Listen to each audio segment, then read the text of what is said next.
Hello students, you are welcomed in Education Arena YouTube channel Kharkhoda. Dear students, we are learning narration. और पिछले video में हमने जब indirect speech बनाते हैं तो उसमें जो सेंटेंसेस और प्रोनाउन का चेंज होता है उस लॉजिक को अच्छे से समझा और जाना था। डियर स्टूडेंट्स, हमने ये भी सीखा था कि डायरेक्ट स्पीच क्या होता है और इनडायरेक्ट स्पीच क्या होता है। तो आज हम अपनी कहानी को आगे बढ़ाते हुए आज नरेशन के टाइप 1 असर्टिव सेंटेंसेस के बारे में पढ़ेंगे और सीखेंगे। डियर स्टूडेंट्स, जब रिपोर्टेड स्पीच में असर्टिव सेंटेंस होता है तो डायरेक्ट को इनडायरेक्ट स्पीच में चेंज करते समय किन किन रूल्स का हमें फॉलो करना है और कौन कौन से चेंजेस होते हैं उसके बारे में हम जानेंगे। तो डियर स्टूडेंट्स, यहाँ देखिए रूल 1 क्या कहता है, रिपोर्टिंग वर्ब के टेंस में चेंज नहीं होता। डियर स्टूडेंट्स, जो रिपोर्टिंग वर्ब होती है वो उसका टेंस कभी भी चेंज नहीं होता। यदि वो प्रेजेंट टेंस में है तो प्रेजेंट में रहेगी, फ्यूचर में है फ्यूचर में रहेगी, और यदि पास्ट में है तो पास्ट में रहेगी। तो देखिए डियर स्टूडेंट्स, अगला रूल क्या कहता है, यदि रिपोर्टिंग वर्ब में से, सेज या विल से है तो एज इट इज रहेगा, वो एज इट इज मीन्स यूं का यूं रहेगा।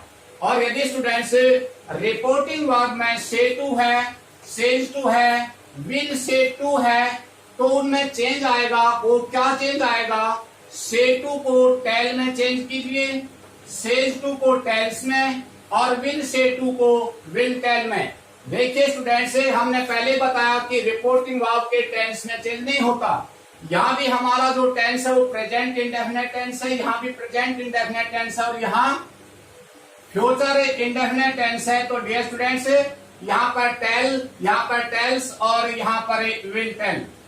नंबर 3 देखिए, यदि रिपोर्टिंग वर्ब में प्रेजेंट या फ्यूचर टेंस है तो रिपोर्टेड स्पीच का टेंस चेंज नहीं होगा।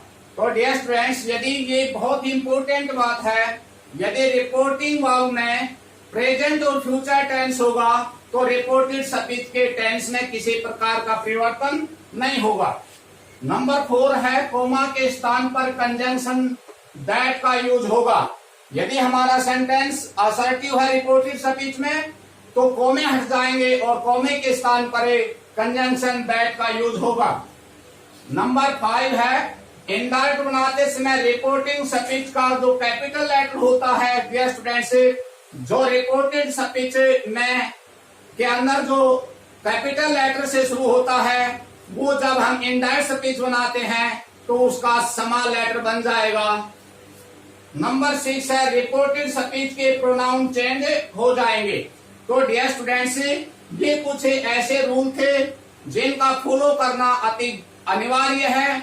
जब हम किसी रिपोर्टेड स्पीच को का इनडायरेक्ट में चेंज कर रहे हैं तो हमें इन रूल्स का फॉलो करना अनिवार्य है। नंबर 7 देखिए, रिपोर्टेड स्पीच में फर्स्ट पर्सन के प्रोनाउन जो होते हैं वो रिपोर्टिंग वर्ब के सब्जेक्ट के अकॉर्डिंग चेंज हो जाते हैं। यदि रिपोर्टेड स्पीच में सेकंड पर्सन है तो डियर स्टूडेंट्स वो रिपोर्टिंग वर्ब के ऑब्जेक्ट के अकॉर्डिंग चेंज हो जाएगा। और यदि रिपोर्टेड स्पीच में थर्ड पर्सन है तो उसमें किसी प्रकार का चेंज नहीं होगा। तो डियर स्टूडेंट्स, देखिए हमने बहुत सारे एग्जाम्पल लिए हैं और इन एग्जाम्पल से पहले देखिए हमने पहले भी इस कंसेप्ट को क्लियर किया था कि जो प्रोनाउन चेंज होते हैं उनका लॉजिक क्या है, प्रोनाउन क्यों चेंज होते हैं और क्यों टेंस चेंज हो जाता है, वो हमने पहले वीडियो में बहुत अच्छे से किया था। और ये भी जाना था कि उसी लॉजिक के आधार पर जो फार्मूला बना SON/123 वो वही फार्मूला डियर स्टूडेंट्स, वही लॉजिक है। जो यहाँ पर S है, S for subject, O for object, N for no change. देखिए स्टूडेंट्स, इसके नीचे लिखा है 1 2 3 यानी कि फर्स्ट, सेकंड और थर्ड। यदि रिपोर्टेड स्पीच में फर्स्ट पर्सन है तो वो रिपोर्टिंग वर्ब के सब्जेक्ट के अकॉर्डिंग चेंज हो जाएगा। यदि रिपोर्टेड स्पीच में सेकंड पर्सन है तो रिपोर्टिंग वर्ब के ऑब्जेक्ट के अनुसार चेंज हो जाएगा। और यदि रिपोर्टेड स्पीच में थर्ड पर्सन है तो उसमें किसी प्रकार का चेंज नहीं होगा। ये बहुत ही इंपॉर्टेंट है डियर स्टूडेंट्स। मैं एक बार फिर तो बता देता हूं, यदि रिपोर्टेड स्पीच में फर्स्ट पर्सन है तो वो रिपोर्टिंग वर्ब के सब्जेक्ट के अकॉर्डिंग चेंज होगा, और यदि रिपोर्टेड स्पीच में सेकंड पर्सन है तो वो रिपोर्टिंग वर्ब के ऑब्जेक्ट के अकॉर्डिंग चेंज हो जाएगा, और यदि रिपोर्टेड स्पीच में थर्ड पर्सन है तो उसमें किसी प्रकार का चेंज नहीं होगा। तो आइए स्टूडेंट्स कुछ एग्जांपल के द्वारा इसे अच्छे से समझने की कोशिश करते हैं। तो यहाँ पर देखिए स्टूडेंट्स, सेंटेंस लिखा है he says comma inverted commas begin I am going to Delhi full stop commas close. तो डियर स्टूडेंट्स यहाँ पर हमने देखा सबसे पहले हमने रिपोर्टिंग वर्ब, इसे रिपोर्टिंग वर्ब कहते हैं और इसे रिपोर्टेड स्पीच, ये हम पहले सीख चुके हैं। हमने देखा कि रिपोर्टिंग वर्ब में हमारा जो टेंस है वो प्रेजेंट टेंस है, और यहाँ पर हमारा जो सेंटेंस है वो असर्टिव सेंटेंस है। तो डियर स्टूडेंट्स देखिए यहाँ पर सेज है और यहाँ पर भी हमने लिखा था सेज। यदि सेज है तो एज इट इज रहेगा। तो डियर स्टूडेंट्स क्या हुआ, ही सेज कोमा के स्थान पर दैट। अब देखिए यहाँ पर जो आई है, आई फर्स्ट पर्सन का प्रोनाउन है, और यदि वो फर्स्ट पर्सन है तो सब्जेक्ट के अकॉर्डिंग चेंज हो जाएगा। यदि रिपोर्टेड स्पीच में फर्स्ट पर्सन है तो वो रिपोर्टिंग वर्ब के सब्जेक्ट के अकॉर्डिंग चेंज हो जाएगा। तो डियर स्टूडेंट्स यहाँ पर आई फर्स्ट पर्सन, तो ये जो है फर्स्ट पर्सन है तो सब्जेक्ट के अकॉर्डिंग चेंज हो जाएगा, बदल जाएगा। तो आई की जगह पर डियर स्टूडेंट्स आ गया ही, क्योंकि ये भी सब्जेक्टिव केस है और यहाँ भी ये सब्जेक्टिव केस है। तो ही सेज दैट ही। अब डियर स्टूडेंट्स यहाँ तो आई के साथ एम था, अब ही के साथ ही जाएगा, क्योंकि हमने इसका टेंस चेंज नहीं कर सकते। क्यों नहीं कर सकते, क्योंकि बाहर जो है रिपोर्टिंग वर्ब में हमारा प्रेजेंट टेंस है। जब प्रेजेंट और फ्यूचर टेंस होता है तो रिपोर्टेड स्पीच के टेंस में चेंज नहीं होता, केवल प्रोनाउन चेंज होते हैं। तो he is going to Delhi, ये हुआ डियर स्टूडेंट्स हमारा इनडायरेक्ट स्पीच। नेक्स्ट देखिए students, she says to me. यहाँ पर क्या डिफरेंस था स्टूडेंट्स, देखिए यहाँ तो अकेला सेज था, लेकिन यहाँ सेज टू है। अब सेज टू है तो उसमें किस चीज में चेंज हो जाएगा, यहाँ पर देखिए स्टूडेंट्स, यदि सेज टू है तो टेल्स में चेंज कीजिए। तो यहाँ पर हो गया सी टेल्स मी दैट। अब देखिए यहाँ पर यू है सेकंड पर्सन। अब यू सेकंड पर्सन है तो सेकंड पर्सन किसके अकॉर्डिंग चेंज हो जाएगा, रिपोर्टिंग वर्ब के ऑब्जेक्ट के अकॉर्डिंग। अब यहाँ पर यू था, यू सब्जेक्टिव केस है डियर स्टूडेंट्स।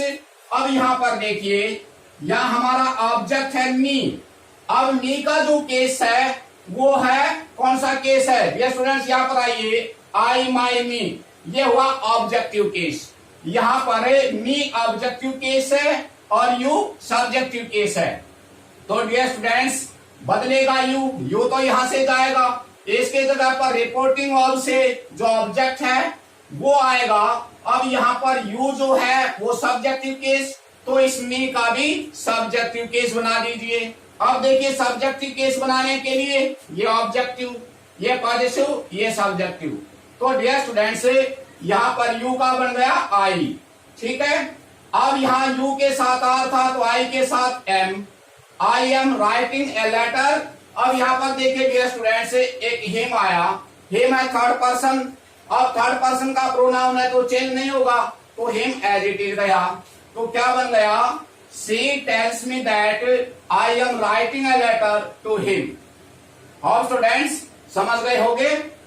अब देखिए नेक्स्ट, आई से टू हर। डियर स्टूडेंट्स यहाँ पर यहाँ तो सेज था लेकिन यहाँ पर से है क्योंकि सब्जेक्ट आई था। अब से टू को किस चीज में चेंज करेंगे, से टू को चेंज करेंगे टेल में। जबकि यहाँ पर सेज था तो टेल्स हुआ, यहाँ से टू है तो टेल। आई टेल हर होने की जगह पर दैट। अब यहाँ पर देखिए आई फर्स्ट पर्सन सब्जेक्ट के अकॉर्डिंग चेंज होगा डियर स्टूडेंट्स। तो यहाँ पर हमारा जो सब्जेक्ट है वो भी आई है और यहाँ पर भी आई है, तो I will not talk to her. अब देखिए डियर स्टूडेंट्स यहाँ पर यू है सेकंड पर्सन। और कई बार आपको ये भी डाउट हो सकता है क्योंकि यू का सब्जेक्टिव केस और इसका ऑब्जेक्टिव केस सेम होता है। तो डियर स्टूडेंट्स, कोई घबराने की बात नहीं। अब यहाँ पर देखिए यू किस जगह पर यूज हुआ, इससे पहले सब्जेक्ट तो आ चुका है। तो डियर स्टूडेंट्स, यदि यू यहाँ पर है, जैसे पहले सेंटेंस में था यू, ये यू तो था सब्जेक्टिव केस, लेकिन ये यू ऑब्जेक्टिव केस है क्योंकि इसमें ऑलरेडी सब्जेक्ट पहले आ चुका है। या मैं कहूं कि यदि वो वर्ब से पहले हो या हेल्पिंग वर्ब से पहले है तो वो सब्जेक्टिव केस होता है, और वो हेल्पिंग वर्ब के बाद या वर्ब के बाद जो होता है वो ऑब्जेक्टिव केस होता है। तो डियर स्टूडेंट्स, ये हुआ ऑब्जेक्टिव केस। अब देखिए यहाँ पर यू जो है सेकंड पर्सन है और यू सेकंड पर्सन है, तो किसके अकॉर्डिंग चेंज हो जाएगा? रिपोर्टिंग वर्ब के ऑब्जेक्ट के अकॉर्डिंग। तो डियर स्टूडेंट्स, यहाँ पर देखिए ये तो ऑब्जेक्टिव केस है और ये भी हमारा से हर ऑब्जेक्टिव केस हुआ। तो डियर स्टूडेंट्स, यू की जगह पर हर आ गया। क्या बन गया? I tell her that I will not talk to her. Next dear students, he will say to Ram. Dear students, यहाँ पर हमने देखा ये तो फ्यूचर टेंस है और अभी अभी हमने पढ़ा था कि यदि रिपोर्टिंग वर्ब में प्रेजेंट और फ्यूचर टेंस होगा तो रिपोर्टिंग स्पीच के टेंस में कोई भी चेंज नहीं होगा। अब डियर स्टूडेंट्स, यहाँ पर देखिए विल से टू है तो क्या हो जाएगा? विल से टू को विल टेल में चेंज करिए। he will tell राम कोमे की जगह पर दैट। अब डियर स्टूडेंट्स, यहाँ पर आई फर्स्ट पर्सन है, आई फर्स्ट पर्सन है तो किसके अकॉर्डिंग चेंज होगा? सब्जेक्ट के अकॉर्डिंग। अब सब्जेक्ट है हमारा ही, तो आई की जगह पर आ गया ही। अब देखिए स्टूडेंट्स, आई लव यू, यहाँ पर लव था क्योंकि हमारा जो सब्जेक्ट था वो आई था, लेकिन यहाँ पर ही है।